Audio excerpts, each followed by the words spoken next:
Hi, everybody, and welcome back. Another episode of The Apartment Guys is here. This is going to be a good one with Mr. Brian Briscoe, who is a current Marine, works at the Pentagon, and is killing it in the multifamily space. His story is super interesting, and he brings such a unique perspective to multifamily with his military background, experience, values, etc. So we get deep into that.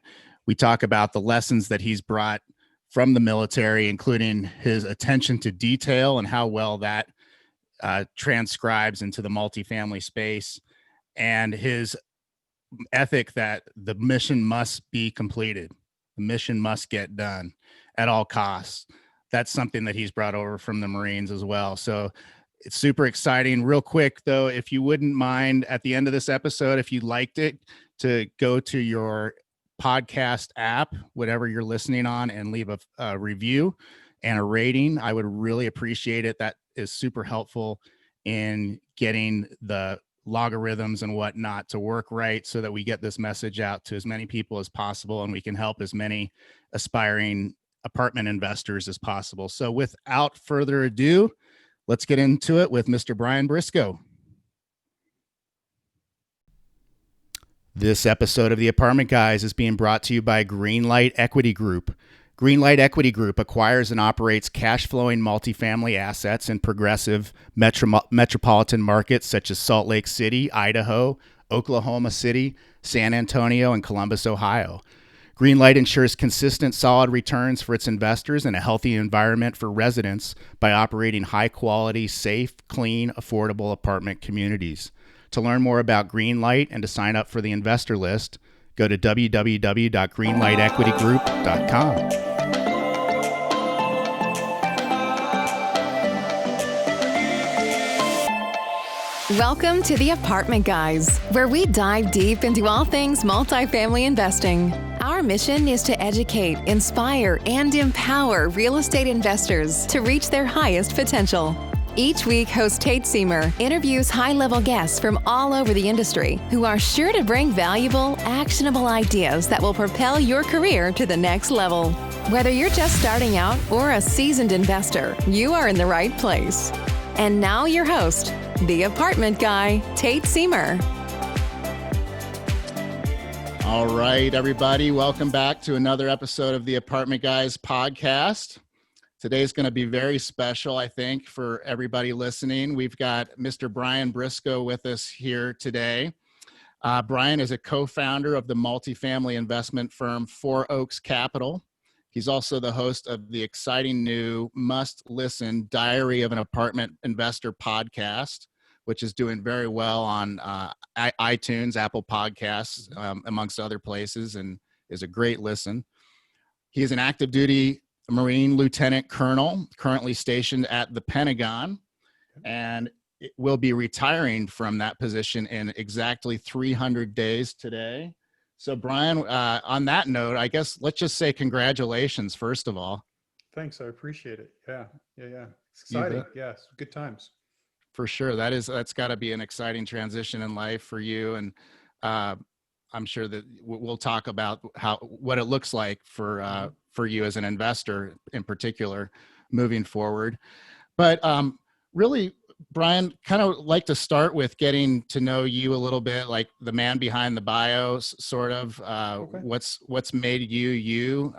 You've been in active duty for a long time now, and thank you from my heart for that, for your service.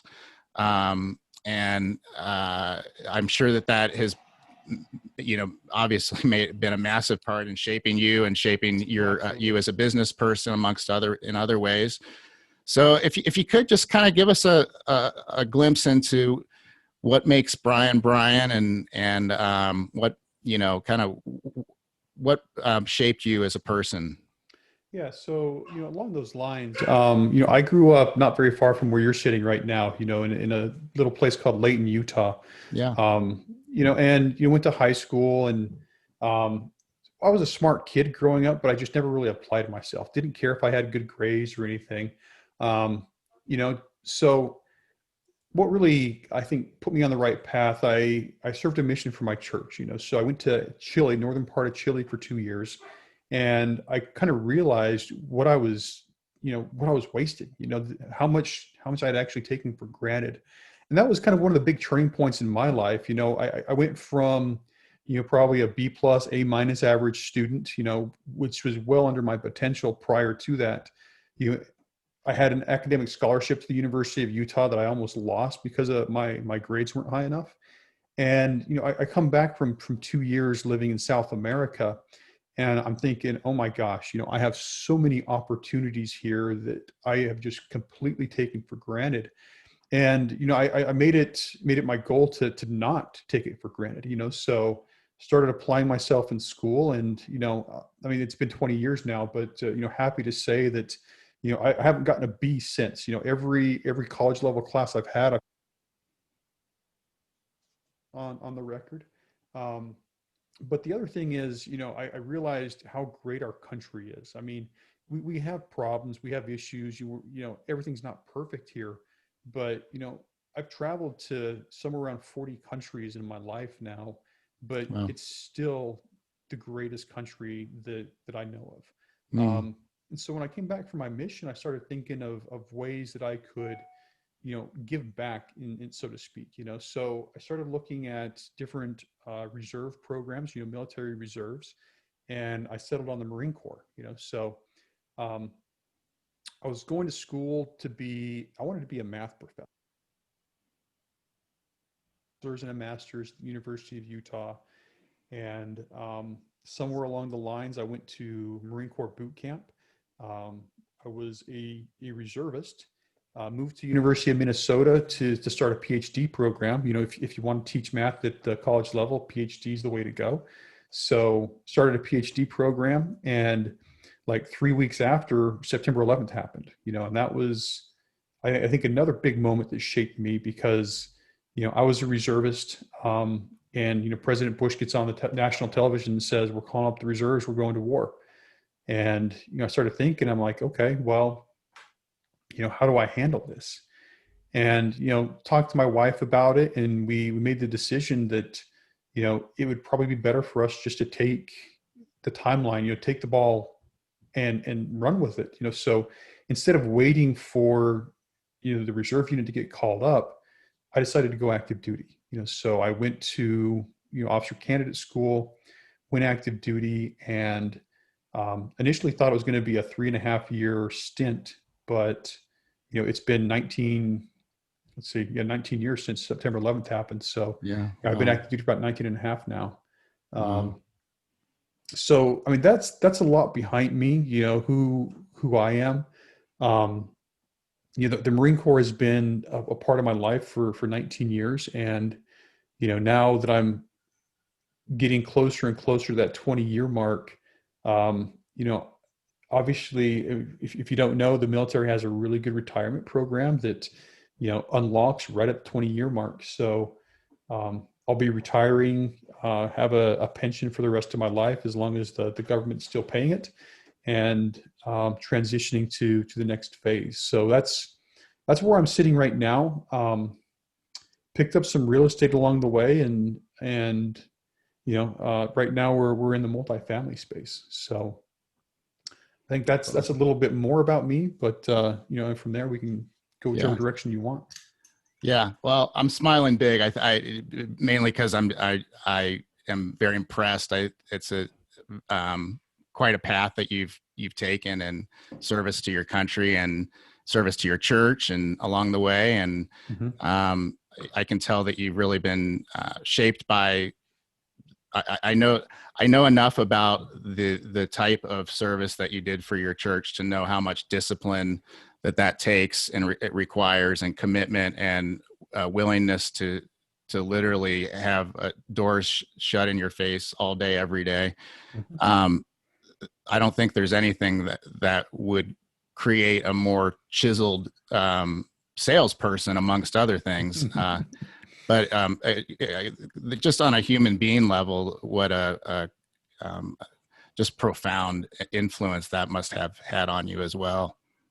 It did. It really did. And we were in homes all over the place. And we got to see different people in different living scenarios, just in situations. And it was a very Catholic nation. And I mean, one of the Catholic things to do is you confess your sins. And there's a lot of times we'd roll into houses and it was almost like we would get confessions. Wow. So um, it Wow. was eye-opening in a lot of different ways. I saw how certain things worked and how certain things didn't, and it was just, um, I think the biggest impact is I saw what a lot of people refer to like the cycle of poverty. You see people who Mm. grow up poor and they make dumb decisions. They make the same types of decisions that their parents made that basically kept them in this cycle of poverty. I Yeah. think here in the US, there's a lot more opportunity to break that cycle. In Chile, there wasn't as much opportunity to break the cycle. So Mhm. if you were born into poverty, your life was almost set in poverty for the rest of your life. And I mean, here in the U.S., if you're born in poverty, you're more likely to be impoverished when you're older. But we have the opportunities. We have the ability. If somebody's looking for it, they can break out of it. And I think that's Yeah. one of the biggest things that I realized is just like I said, the amount of opportunities we had here, and the fact that what we were born with does not determine what the course of our life. Yeah. Um, Yeah. Land of opportunity. So yeah. true. So true. Well, so I should have mentioned in the intro that you and I are both, we both hail from Utah. Mhm. I actually am originally from Cincinnati, but I've been here 21 years now and call it home for sure. Love it here. Yeah. And you've got your Utah Utes sweatshirt on today, Hmm. rocking the Go Ute pride. Utes. Go Utes. Yeah. Can't wait for Um, football to start again with the Pac-12. So there you go. Yeah. yeah. So, but yeah, so I'm interested in, before we start talking multifamily and Four Oaks Capital Mhm. and the projects you're into and what you're pursuing. Um, just to kind of close the loop on your background in the Marines, currently stationed at the Pentagon. Mhm. Um, can you point to anything tangible that you've taken from the mindset training that you've had as a Marine? I don't know if that's the term that they use for it, but Yeah. I think that there's quite a bit of that. The psychological training and mindset Mhm. work that that you've taken to your multifamily career so far.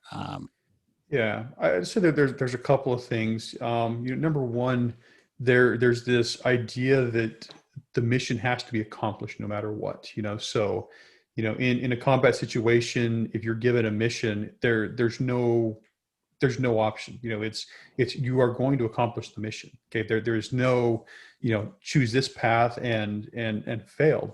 So I think one thing that I brought into this was just that failure wasn't an option. Mm, And there's a lot of people who I've seen that are just like flashes in the pan. They come into the real estate market or the multifamily, and they say, "Hey, I'm going to do this. I'm going to do this," and when push comes to shove and the going gets tough, to use a couple of cliches, they end up dropping out. So when I came in and decided to do multifamily, number one, failure wasn't going to be an option, and that's part of something that I think's been ingrained in my mind since day one in the Marine Corps. And the other thing is just the attention to detail that Marines in general, and it's true of all military, but I think a little more so in the Marine Corps. The attention to detail, looking at every little detail. Don't let any stone go uncovered, type things. So those, I think, are probably the two most significant things in my mind. yeah, and both are so applicable to multifamily Mhm. investing and apartment investing, particularly attention to detail when you're talking underwriting and due diligence. Um, analyzing deals and building relationships and taking care of investors. I mean, if Mhm. your attention to detail has to be spot on with your investor relations, of course. So what a wonderful skill set and paradigm to have in your tool belt. Mhm. So cool. So let's talk 4 Oaks and Mhm. what you guys do.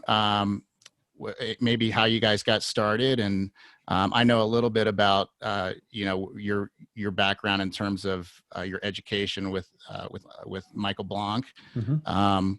But yeah, share with us a little bit about all of that. So we're, as you mentioned in the bio, multifamily syndication is what we do. Um, and this is the Apartment Guys podcast. So, I don't think we'd be here if we weren't in that business, but That's right. we're focusing on Southeast right now. We like the dynamics in the Southeast. We currently, our portfolio is 168 units. We have another 82 that, we're waiting for a bank to say we can close on right now. So final stages, hopefully the final stages of the loan. But 82 that we'll close on, bringing us up to 250.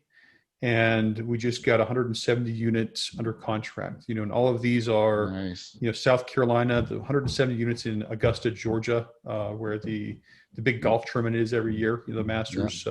Yeah. So that's what we do. We follow the syndication model. Right now we've, counting one chicken before it's hatched. By the time we close on this next deal, we'll have roughly $14 million in real estate. And we'll have raised, $5 million in private capital to put in it. So that's where we're sitting on that side. And then, back to your question, how it all came together. So basically, we came together for one deal. You mentioned Michael Blanc. I was a mentoring student in the Michael Blanc network. And one of my partners was also a mentoring student in the Michael Blanc network. And, long story short, Eric and I, is our director of acquisitions right now. We met in the Michael Blanc network. We realized that we were operating in the same area. So we started talking. And then a little while later, we realized that we were talking to the same brokers and chasing the same deals, so we started talking a little bit more. And basically, instead of competing, we decided to try to collaborate. We were both looking for our first deal. We both had kind of the same expectations of deal size, and the same idea of what made a good deal. And so it just made sense for us to collaborate, instead of competing. So, that's how basically on my side of the house, that's how we came together. Now, Eric had already partnered with Brian Mallon, who was his friend for a long time. So when I picked up Eric as a partner, I picked up Brian as a partner. And Eric already knew Todd Butler, who's the fourth of us. And, right around the time we got our first building under contract, Eric introduced me to Todd, and we all came together for one deal and started talking to each other a lot. And we realized that we had a really good thing going on. We liked each other. We worked well together. And I think we all realized that we could go much further together than any one of us could have done individually. So that's when we started 4 Oaks Capital. And like I said, since then, we've closed on 4 different apartment buildings, 168 units. And then, number 5 is, hopefully going to be closing in the next week or two. Yeah. And how long have you guys been doing it? How long have you been at it? I would say that the first conversation I had with Eric was probably almost 2 years ago. Oh, wow. That's great. Yeah. You guys have really done well in that period of time. Yeah. And it's story. We've been fortunate. We've been very fortunate. A couple of things have kind of fallen in our lap, and I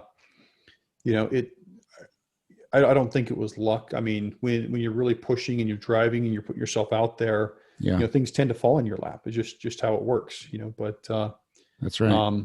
Yeah, we've done pretty well so far. And we're just trying to keep the momentum up, keep the ball going. Then of course, at the same time, we're trying to make sure we're operating these properties as efficiently as possible to try to be able to get, the projections just to meet our projections for the investors. Mm-hmm. Yeah. Yeah, it sounds like you guys have a pretty good balance. So you've got a director of acquisitions. Mhm. I know you are kind of, podcast host Mhm. and building brand visibility and whatnot. What are the other roles that you play, maybe, and your other two partners? Well, right now, my primary role is podcast and visibility. So for the most part, I'm running content and marketing. I'm also we are looking at some sort of educational platform that we're building as well, and that's also my something that I'm directly working on. Todd is mostly doing the asset management, and Brian does everything else. He does the website, he does the investor communications, he's doing the portal. He makes sure the PPM, all the legal documents are in order. And he does a lot of the really cool graphics you see. I might be the one that posts them, but he's the one that's designing them, and so that's how we have the roles right now. And you alluded to it earlier. Right now, three of the four of us are working exclusively for Four Oaks Capital. I'm the only one that still has a day job, and my role is obviously going to be redefined in about 300 days, because I'm not going to be beholden to two masters anymore. I'm not going to have to spend 3 days at the Pentagon. And fortunately, we're teleworking right now, so Mm. the days that I'm teleworking, I'm a little more flexible to do things like this. But Mm-hmm. yeah, we'll revisit the roles, probably 8 months from now, right as I'm knocking on the door for retirement, to add more to my plate. Well, and it'll be interesting to see how things may evolve with a podcast can take on a life of its own, Mm-hmm. to a certain degree, in terms of attracting partners, investors, capital, et cetera. And you could be you could have everything that you guys need, right, just as a result of that, in the way of capital and partners and whatnot. And I'm sure that that'll keep you very busy.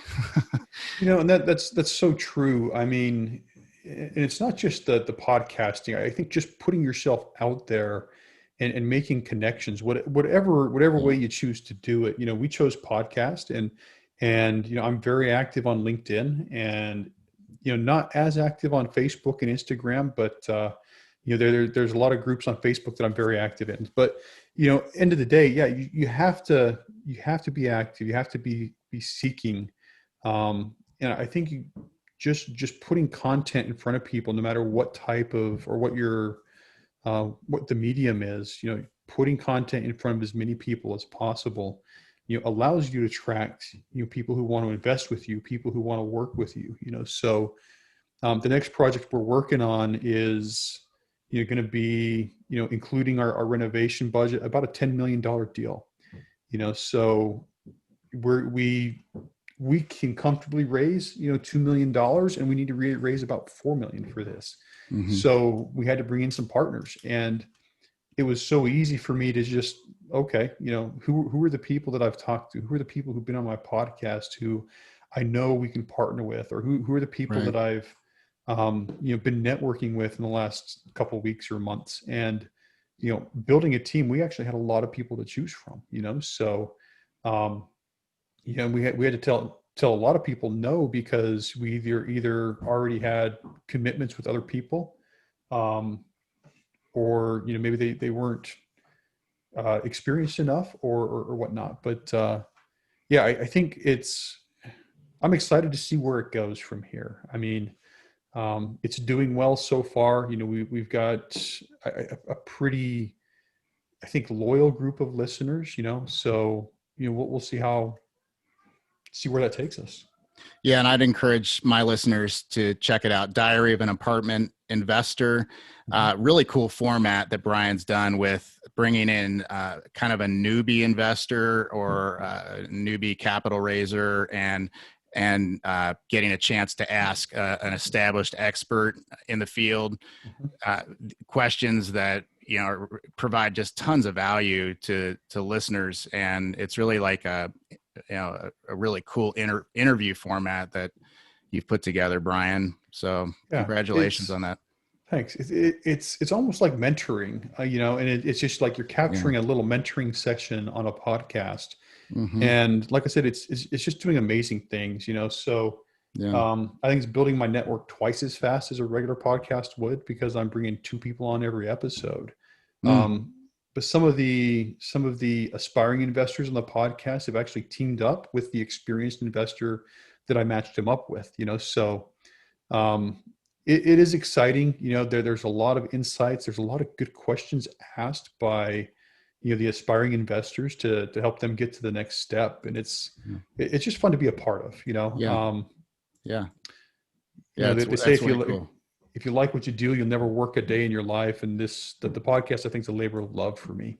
Yeah. I feel exactly the same about this. I could do one of these a day if I had the infrastructure to book, and the guests, mainly the guest maintenance, right, is kind of, for me, ends up being it. But I think what this does is it creates a space for us to kind of show up at our highest and best for each other, and in a way of providing value and just general thought leadership, right? And you've emerged through LinkedIn and through your podcast as a thought leader in this space. And so, yeah, like you said, it is exciting to think about, what happens from here, where it goes from here, because it likely will grow geometrically, hopefully, and so and the networking is super exciting. And I'd say to listeners that any of the guests that I've had on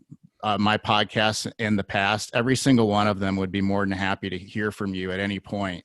If you're looking for help, there's nobody that I would ever have on the podcast that's too good to reach out and offer a helping hand to somebody that's really trying hard, that's dedicated, committed, and doing your best to make it happen. I love what you said about there's really no such thing as luck. It's like if you're churning and driving and creating and out there pushing and hustling, that's when, like you say, things kind of fall in your lap and quote unquote luck happens, right? The first investment property I purchased was, it fell in my lap, but when you look back at it, had I not been putting myself out there, it would not have fallen in my lap, So I bought my first investment property. Once again, it was in Utah, just up the street from you. Fruit Heights is the town it was in. Yep. But I was living in San Diego. I had committed to buying real estate at the time. And I don't think my mindset was where it needed to be to do multifamily. So I was doing what I knew, and that was single family. So I remember my wife was staying with her parents, and it was temporary. Every summer she spends a couple of weeks at her parents' house, takes the kids up there. And it was during the summertime where she was with her parents for, a couple of weeks. And, I was sending her properties, I'm like, hey, go look at this one, go up to Ogden, look at that one, go down to Bountiful, look at that one, and a couple of times a week she'd get in the car and she'd go, just drive through neighborhoods. And, my father-in-law called me one day and he's like, hey, so I've been going with Angie to all these places and I know you're interested in buying something. Why don't you just buy my house? I had no idea he was selling it, and he knew that I was looking for investment properties, and he made me an offer I couldn't refuse. He basically said, I'm going to refinance it right now so I can build a house on the land that I have in southern Utah. And then I'm going to move in about 2 years. So why don't I just sell you my house? I'll rent it back from you for 2 years. And to me, it's exactly the same because it's just like a refinance and sell. And, also for me is I hate the stress of selling. So it takes that stress away. So that was the first house. That was the first investment property we bought, and it was a super easy process. We drew up a contract, nailed a price down. But once again, had we not been actively pursuing and letting everybody know that we were trying to find an investment property, it wouldn't have fallen in our lap. Yeah. So I mean, luck is, you make your own luck. Yeah, that's a great takeaway. Everybody in your life should know what you're doing, and know what you're up to. And But like you said, if you weren't out there doing the hustle, it wouldn't have, that wouldn't have happened, even though it was so close to you. It was right under your nose, right? Yeah. Your father-in-law. That's Yeah. And amazing. he would have quietly refinanced and then, 2 years later, put it on the market, and, maybe it would have been a good deal for us then or not. I don't know. But, Yeah. I see so many things like that happen because you've put yourself out there. People see it and they're like, hey, maybe he'll want this. Mm-hmm. So. Yeah. You alluded to something in that story about not having the mindset yet for multifamily at the time. Can you point to what shifted for you and what allowed you to access a large enough mindset to access the multifamily space? Yeah. So I remember reading Rich Dad, Poor Dad, and this is probably 2004, 2005 timeframe. I know I was stationed in Okinawa, so sometime between 2003 and 2006. I remember reading the book, and he talks about purchasing assets. He talks about purchasing assets that provide income streams. And he specifically talks about apartment buildings, because that's, part of the way he made, Robert Kiyosaki made his money was in real estate. So, I remember reading the book, and he's talking about, things like 1031 exchanges and buying a small apartment complex and then flipping it for a larger apartment and getting bigger and bigger. And I started thinking, wow, I don't even know where to start with commercial real estate. Yeah. And then I just kind of had the thought, I'm like, I could do single family. I mean, I understand single family, I can purchase a single family. So that was kind of a big impediment for me. It was just, I looked at multifamily and I thought, oh my gosh, that's a bridge too far. It's too complicated. I don't think I can do it. And then several years later, I had a handful of properties under my belt that were going pretty well. And I got sidetracked by life. We had a couple of kids in a row. We had a 3 or 4 year span where we had, a couple of kids born, and then we had a couple of deployments that I went on and a couple of moves, and then we were stationed overseas again. And I kind of lost track of the purchasing assets, minding my own business, as Kiyosaki would say. Anyway, about 4 years ago now, I read a book, and it was a Bigger Pockets book by Brandon Turner that talked about buying a 24 unit. And he walked, basically the book walks you through the purchase of how to buy a 24 unit apartment complex. And that was the first time in my mind I read that, and it just clicked. And it was like, oh my gosh, I've been doing this all wrong. I need to look for the 24 units, instead of 24 single family units, because right. I had certain income goals that I wanted, and it was going to take, roughly 25 to 30 single family homes to get me there. And anyway, so yeah, reading that book kind of opened my mind a little bit, and I started looking at the 10 to 15 multifamily range. I was looking at little places in Clearfield and in Layton and in Idaho Falls and Pocatello and Sandy and, the up and down the Wasatch Front of Utah and into southern Idaho. And what really, I think the next big mind-opening thing was I attended a big real estate conference and talked to somebody that just, I was telling him what I was doing, what I was planning. He looked at me, he's like, why? He's like, why do a 5 or an 8 or a 10 unit when you can partner with somebody and get something so much bigger? And I kind of looked at him. I'm just like, because I can't. And we were in the corner of a big room at a hotel at a big event. He put his hand on my shoulder and literally pointed to everyone else in the room. And we were like in one of the corners. He's like, look at all those guys out there. He's like, you're just as good or better than most people in this room. And a lot of those guys are doing it. It's like, you can do this. Yeah. And it was just that little push that I needed. And it was just like, I started really thinking about that. And for the rest of that was like day one of a 3-day conference. For the next couple of days, I started talking to people about what they were doing. And I'm like, you know what? He's right. I'm smarter than that guy. I'm nicer than that guy. I'm more likable than that guy. And I just started comparing myself to other people who were doing it. I think that just gave me the confidence I think in the back of my mind that the book, opened my mind to the possibilities, but that moment just kind of gave me the confidence to push forward. So yeah, I'd say those were kind of the big, unlocking moments, if I had to pick a couple. Yeah, those are powerful. Those are powerful stories, and what it speaks to is the power of somebody like almost smacking you and saying, Hmm. you can do this. Like, you're just as Yeah. good as the next guy that's done it 50 times and has $100 million portfolio, or so the power of mindset, I think, is such a huge part of this business. And we have a similar story where we had a 12 unit fall in our lap, and Hmm. had never thought seriously about apartments. And a 12 unit is, from where we were at that point, attainable. Like, we had Hmm. what we needed to in place to do that deal. And it was a total paradigm shift for us, because it pointed out to us, number one, the magic of leverage in this Oh multifamily yeah. space. And number two, that we could do it. Like, us as we're a partnership. There were two of us at the time. And, that was a very doable project for us right here in our backyard in South Salt Lake, Utah. Hmm. And, we're now into a 20 unit doing a very similar project up in Clearfield, Utah, right by Layton, as a matter of Yeah. fact. Yep. Yeah. I saw that, on LinkedIn, and I think it's on Antelope, Yep, and it is. I grew up on the other end of that street. So, Yep.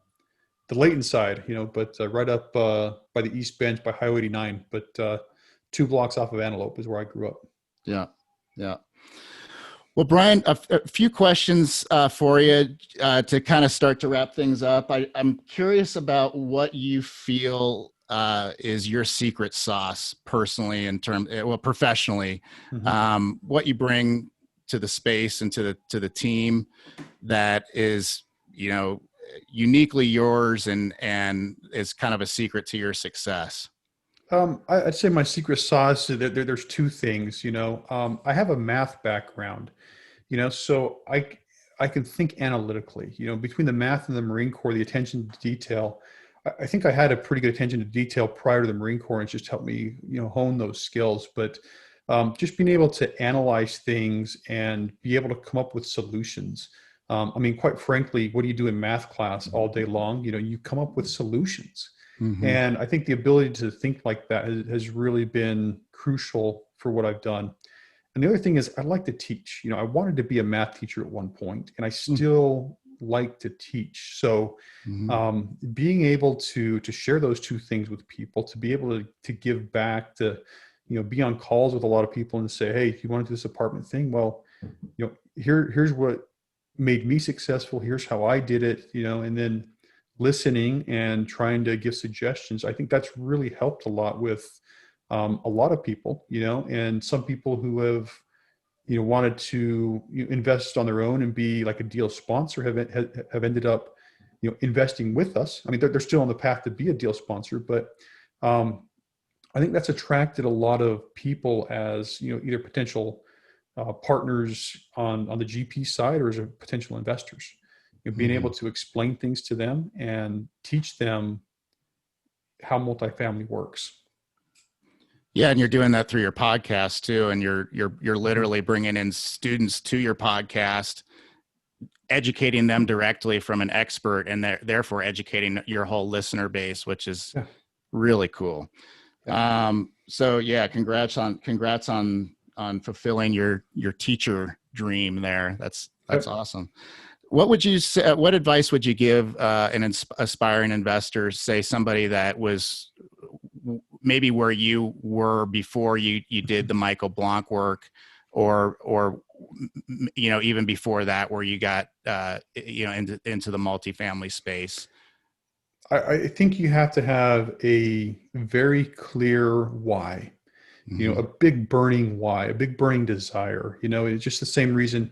I mean, you mentioned earlier, when I was a missionary, I had a lot of doors slammed in my face, but I had a big burning why on what I was doing, what I was out sharing. It's the same thing. If you have that big burning fire on the inside, I think the first thing you need to do is stoke that fire, and for me, it was, I didn't want to miss another birthday. I didn't want to miss another holiday or a Christmas or a Halloween.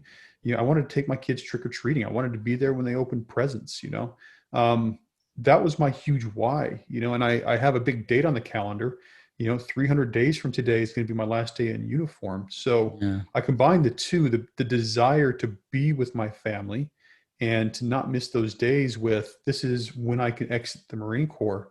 That was my big burning why. So I had the desire and the fire burning, and I had an end date, I've got 300 days to replace my active duty income. And so that's what I'm working towards.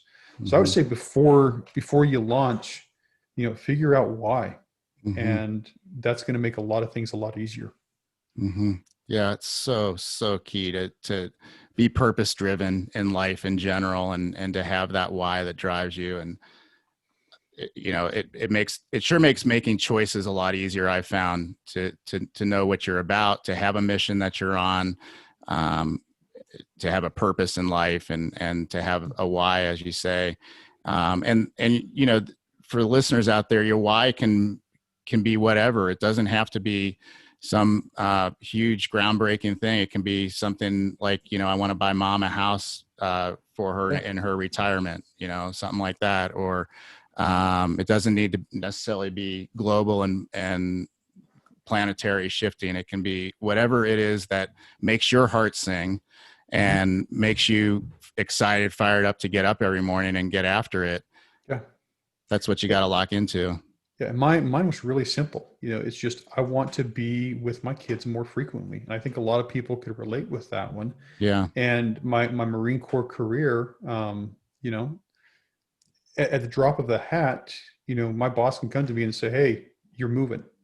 Yeah. Or congratulations, you're going to Iraq. And I've heard that before. Congratulations, you're going to Iraq. It's just like, I just got back. Why am I going again? Wow. So yeah, that's very, very simple. You're right. It doesn't have to be complex. You don't have to be, the next, real estate mogul, just figure out what your why is and work towards it. Right. And and let it kind of float your, not to get kind of woo woo out there, but let it kind of float your spirit and lift you and, be the drive that lifts you and pushes you every day. For me, quite frankly, my big why is just to live as large a life as I can, and to be as good an example of that as I possibly can for other people, and to help other people along in that process. So, getting up and going for a mountain bike ride this morning, and to me fulfills that why. I set up the game to win, Anyway, well, so advice to newly aspiring investors: get your big why in order, and go from there. And then, the other thing here is we talk about this a lot, but the power of mentorship. Brian went with a Michael Blanc model, educational mentorship model. There's other ways of doing that, but the power of once you have the mindset that, and that you can do this, the power of having somebody right next to you in your corner going, this is how we do it. This is this is our strategy. These are the next steps. So key. We'll move things along for you so much faster and give you access to what you now know is possible.